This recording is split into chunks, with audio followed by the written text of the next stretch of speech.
This edition of i-Italy New York is brought to you by Cecco Pasta. Imported in the U.S. since 1893. And Baci Perugina chocolate. Say I love you in the Italian way.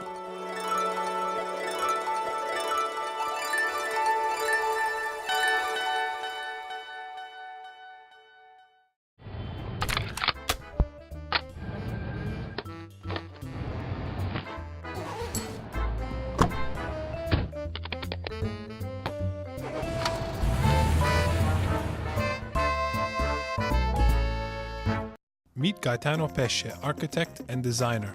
Come and discover Casa Italiana, Zerilli-Marimò, our Pasta Mania series, Penne, Zucchine e Gamberetti. Anthony Tamburri reviews ITALOAMERICANA. Introducing EXPO Milano 2015 in New York.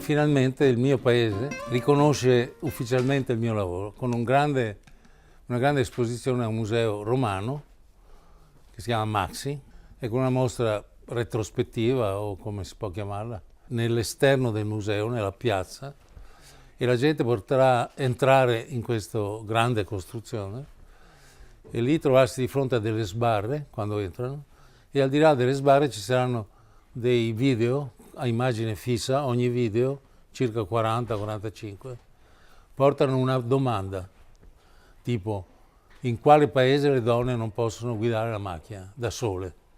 Cioè tutta una serie di domande che gli spettatori, se hanno voglia, rispondono. Quindi è una provocazione a riflettere su un problema che è molto vivo ancora, no? È molto attuale. E direi che il ruolo intellettuale è la provocazione.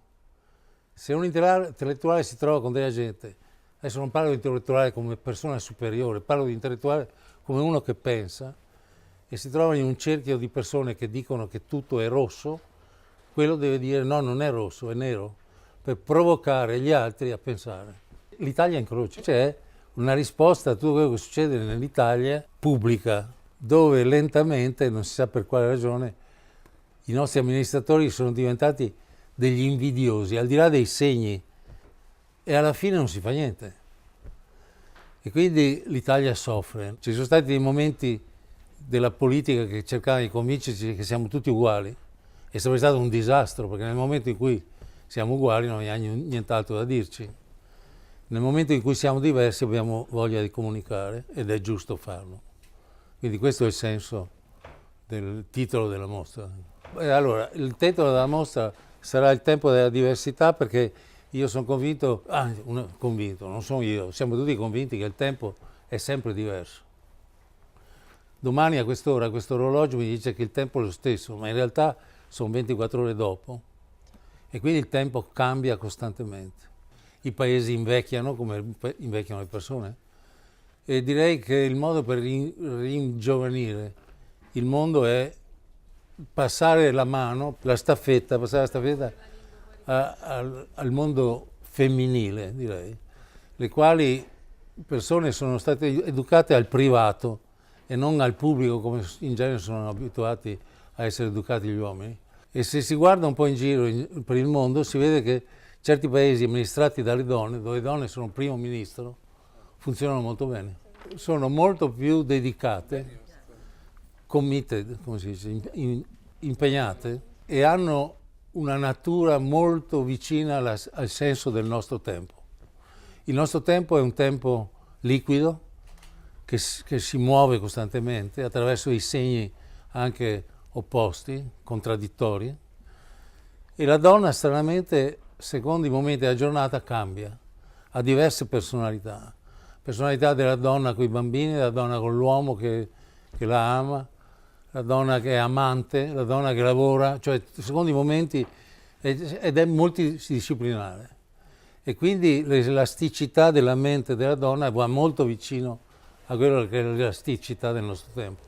e direi che la macchina ha la capacità di essere perfetta e quindi la caratteristica dell'uomo o della donna è di essere diverso dalla macchina e quindi non essere perfetto se è diverso.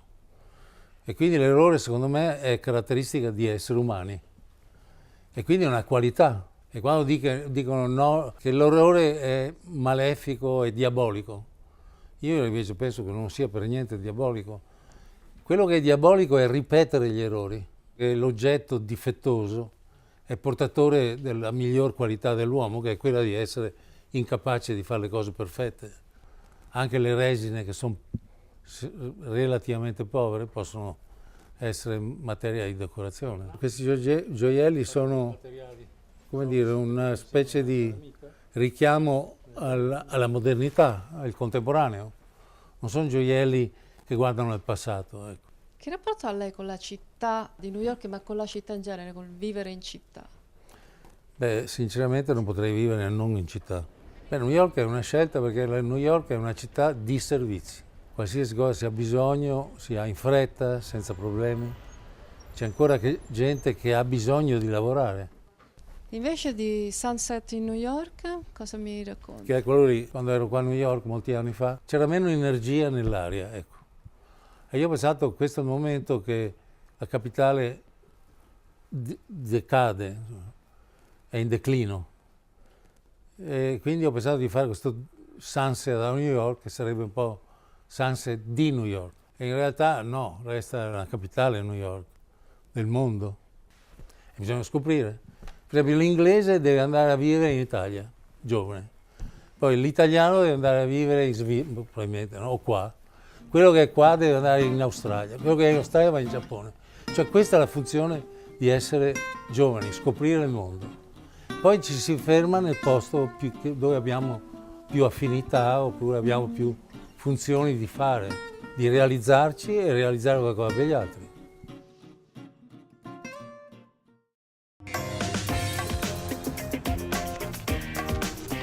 Hi, I'm Sam, and this is what's happening around town. Ciao!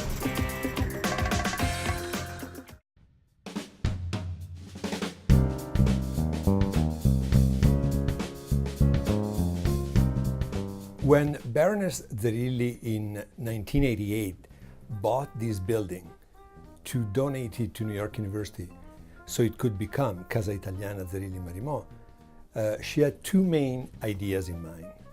The first one was to create a Department of Italian Studies autonomous from French.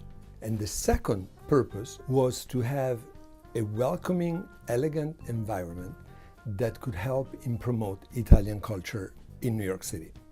Casa Italiana Zerilli-Marimò is by far the most enriching and exciting Italian cultural institution in the city. I would like to underline the word casa because everybody can feel at home in this place, and that's why I love it so much, because I feel that it's not only a cultural place where intellectual or artists share ideas, but there is something more, something much deeper and much more interesting and more moving. The first time I came here was in 95 or 96, if I remember well, and I had the privilege of working in two events. And I think my love affair with Casa, and I hope also their love affair with me, started then. There are several features that really, I like to think, single out Casa, comparing it to other institutions similar. From the very beginning, Casa was within an American institution, within a great American university, that is New York University. The second thing is that Italian-American studies have always been welcomed in this place as a part of Italian studies and Italian culture. The other thing is that we did not want to give the idea that Italy is a big outdoor museum. So not only looking back at a glorious history, but also having the courage to look at the contemporary situation, even when the contemporary situation it is not as cheerful and optimistic as we would like it to be. I arrived at Casa Italiana a few years ago, and I'm in charge of the exhibits, and I also take care of the career fair. We organize a career fair in collaboration with the Italian-American Chamber of Commerce. This gives the possibility to all students at NYU who studied Italian to gain access to companies and firms that value their bilingual skills. Here at Casa Italiana, we host a big number of exhibits. Our exhibits are normally of great Italian artists like Burri, Fontana, Capogrossi, but we also like to open the space to young Italian artists like Tao Kulczyski or David Boca.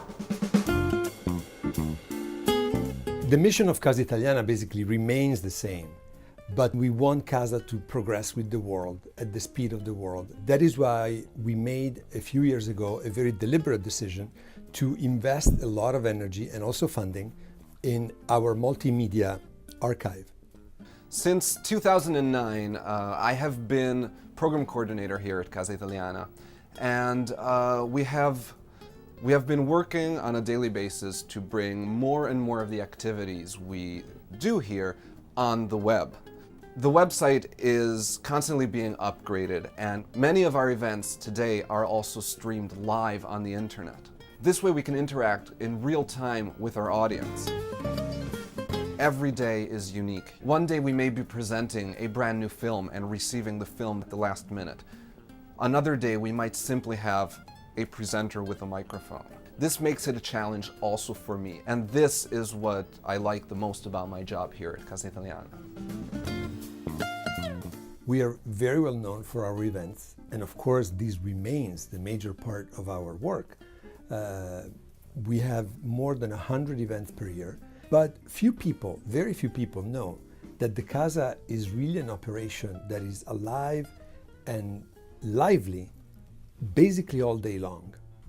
My role is to, on one hand, to oversee and execute all administrative tasks required of a unit that is basically a part of a university, and all the administrative tasks including budgeting, budget forecasting, financial reports, staff scheduling, staff hiring, staff training. One part of the activity that I would like to point out is the fact that we employ NYU students. They obviously cannot be present at any given hour, so we kind of have to create a mosaic of people's schedules.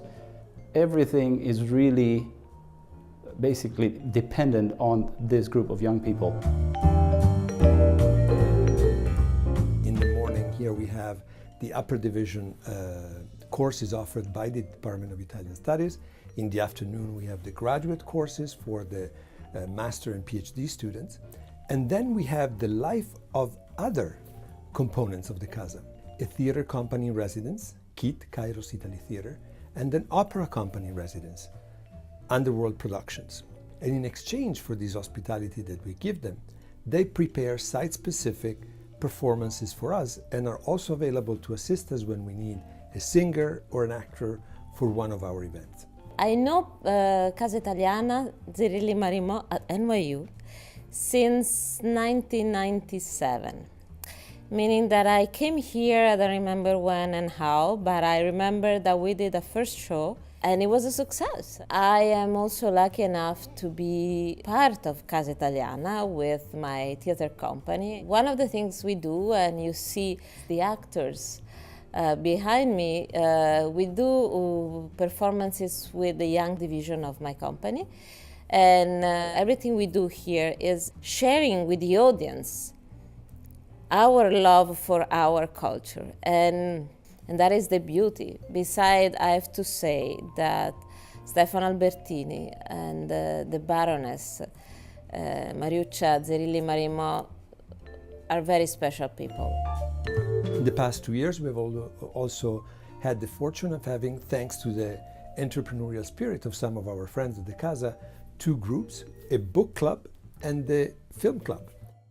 They are independent, they're housed here, because I also like the idea that the Casa is a workshop, it's a lab, where ideas can be born and developed, not necessarily under my guidance. So all these components make the Casa really a lively center of cultural and artistic life. I would say basically 16 hours a day at least.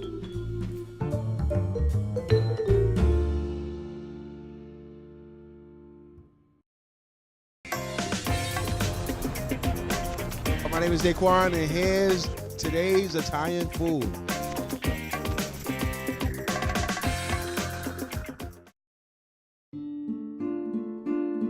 This is pasta. Real Italian pasta.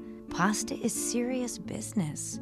Pasta is love, and pasta making is love making. Did you know that the best pasta makers clean the grains one by one? They just keep the heart. The best pasta is bronze drawn and slow dried at low temperatures. Remember, to make an excellent pasta dish, use excellent pasta.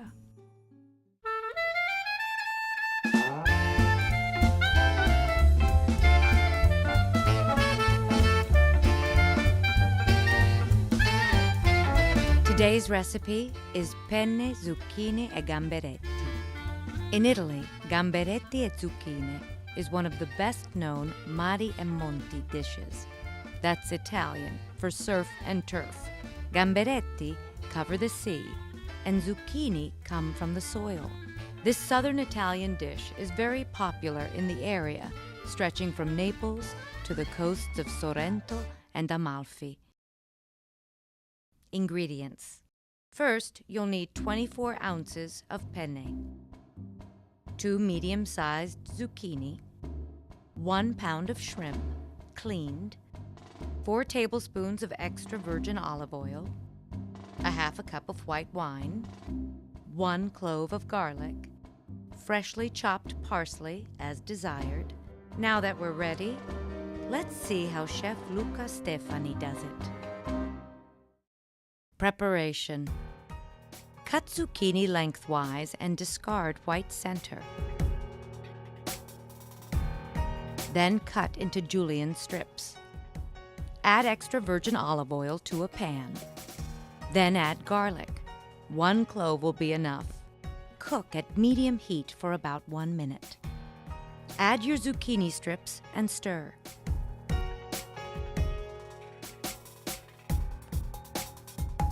Remember to remove garlic when it is golden.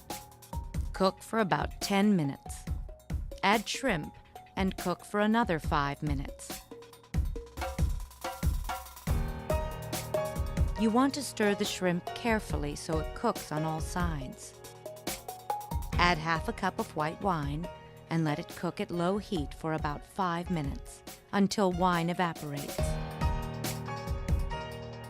Add a bit of chopped parsley.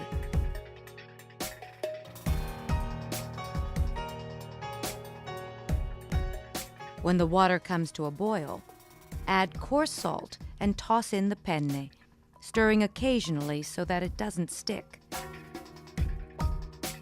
Check to make sure that the penne you are using is made in Italy with durum wheat semolina. Cook the penne for 9 minutes. Pour penne into the pan and stir over a high flame for another minute. Just before serving, add a bit of chopped parsley and a few drops of extra virgin olive oil. Penne, zucchine e gamberetti should be paired with a dry white wine, not too strong. We recommend Greco di Tufo from Avellino, near Naples. Remember, to make an excellent pasta dish, use excellent pasta.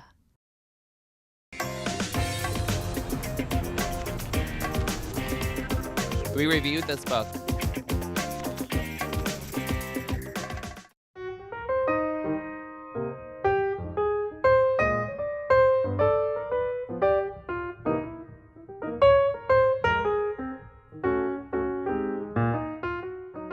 Today I want to talk to you about one of the most important editorial ventures with regard to both Italy and the United States within the last decade.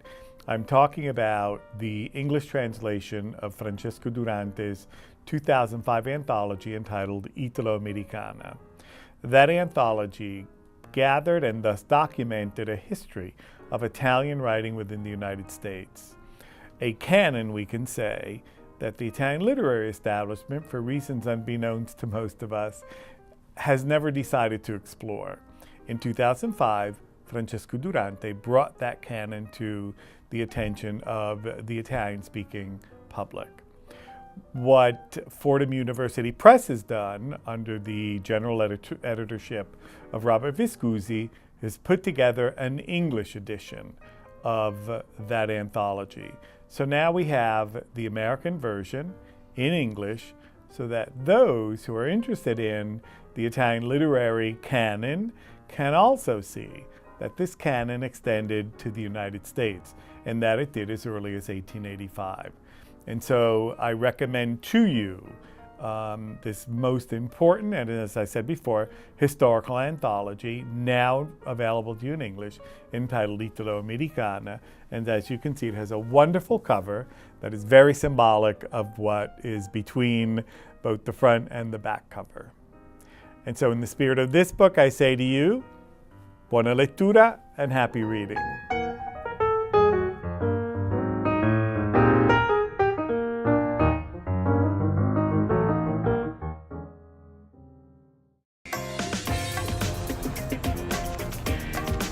This is Liam. Let's watch this interview.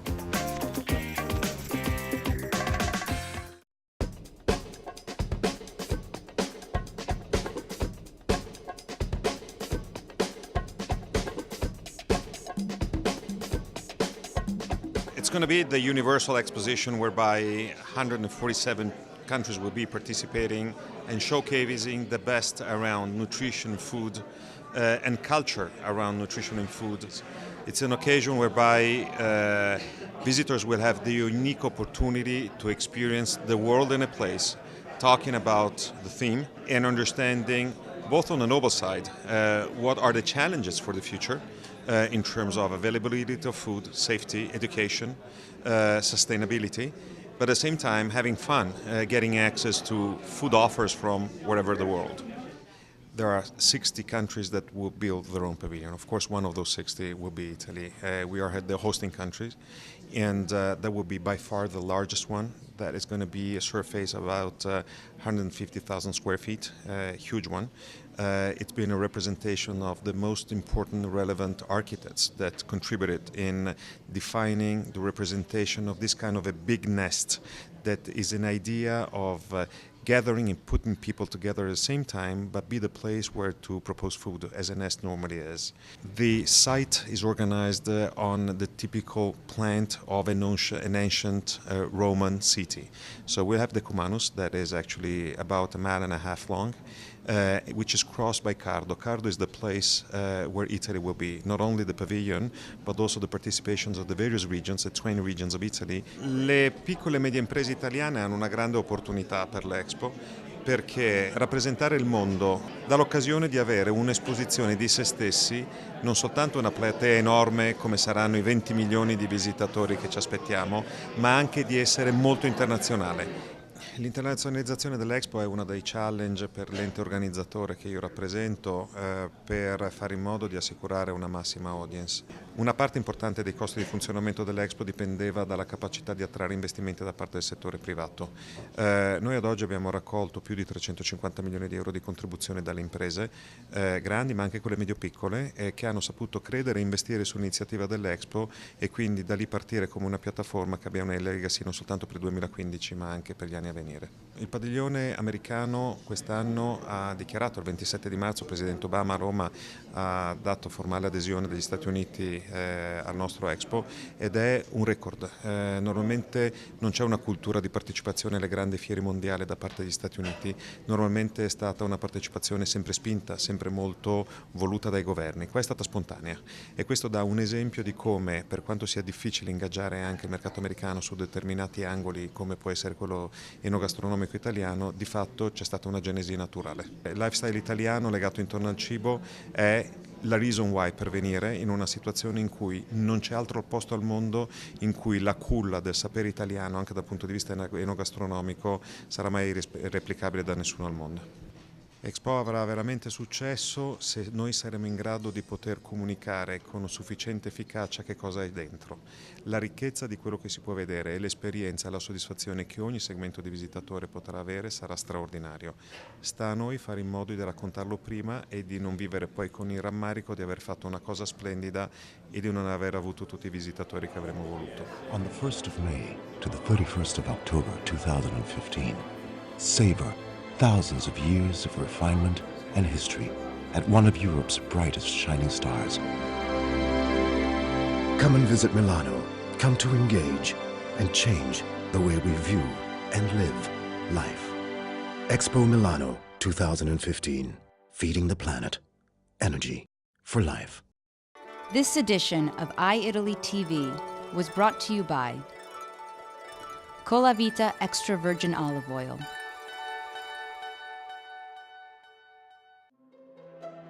and Chirio chopped tomatoes.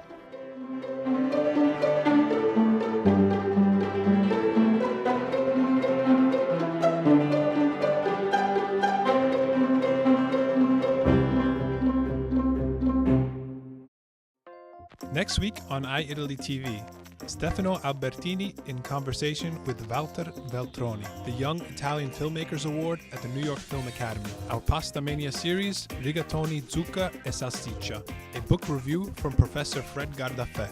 And join us at Cipriani for the NIAF Spring Gala. Professor Fred Gardafè reviews Travel of a New Gulliver,